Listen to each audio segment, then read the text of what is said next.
മഹി ഉണ്ണി ബ്ലോഗ്സിലേക്ക് എല്ലാവർക്കും സ്വാഗതം. അപ്പോൾ ഇത് അണ്ടിക്കറി ആരെങ്കിലും ഉണ്ടാക്കിയിട്ടുണ്ടോ? പണ്ട് ഉള്ള ആളുകളൊക്കെ ഉണ്ടാക്കിയിരുന്ന സംഭവമാണ് കേട്ടോ. നല്ല ഇറച്ചിക്കറിയുടെ അതേ ടേസ്റ്റിലാണ്. ഞാൻ ചെറിയൊരു വീഡിയോ ചെയ്തിട്ടുണ്ടായിരുന്നു. അപ്പോൾ ഒന്ന് ഡീറ്റെയിൽ ആയിട്ട് വീഡിയോ ഇടാൻ പറഞ്ഞിട്ടുണ്ടായിരുന്നേ ഒരുപാട് പേര്. അപ്പോൾ ഇതാ ഞാൻ വീഡിയോ ചെയ്യണേ.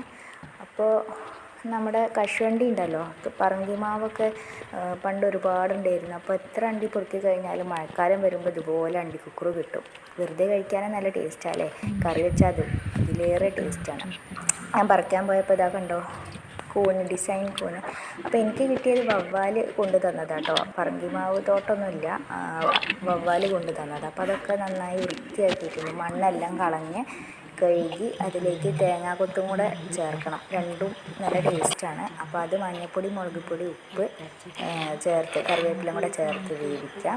ഇനി തേങ്ങ, വെളുത്തുള്ളി, ചെറിയ ഉള്ളി, ഒരു കഷ്ണം പട്ട ഇതും കൂടെ വറുത്ത് ഗോൾഡൻ കളറാകുമ്പോൾ നന്നായി അരച്ച് ഇതിലേക്ക് മിക്സ് ചെയ്ത് ഗരം മസാലയും കൂടെ ചേർത്താൽ ഉപ്പ് പാകാക്കി കഴിഞ്ഞാൽ നമ്മുടെ അണ്ടിക്കറി റെഡി ആട്ടോ. അപ്പോൾ നല്ല അടിപൊളി മണം വരുന്നുണ്ട്. ഇത് വെന്താൽ നമുക്ക് നല്ല എന്താ പറയുക, ചോറൊക്കെ കഴിക്കാൻ നല്ല അടിപൊളി ടേസ്റ്റാണ്. വെറുതെ കഴിക്കാൻ നല്ല ടേസ്റ്റാണ്. അപ്പോൾ കറി വേണമെങ്കിൽ ഇതുപോലെ അങ്ങോട്ട് എടുത്താൽ മതി. ഇനി കുറുക്കിയെടുക്കുകയാണെങ്കിൽ അങ്ങനെയും പറ്റും. അപ്പോൾ ഇതാ ഇതിൽ തേങ്ങ കുത്തൊക്കെ കണ്ടിട്ട് തന്നെ കഴിക്കാൻ തോന്നും. അപ്പോൾ നമ്മുടെ വീഡിയോ ആദ്യമായിട്ട് കാണുന്നവരുണ്ടെങ്കിൽ സബ്സ്ക്രൈബ് ചെയ്യണേ. അതുപോലെ ഈ റെസിപ്പി ഇഷ്ടമായാൽ എന്തായാലും ലൈക്ക് ചെയ്യണം, ഷെയർ ചെയ്യണം.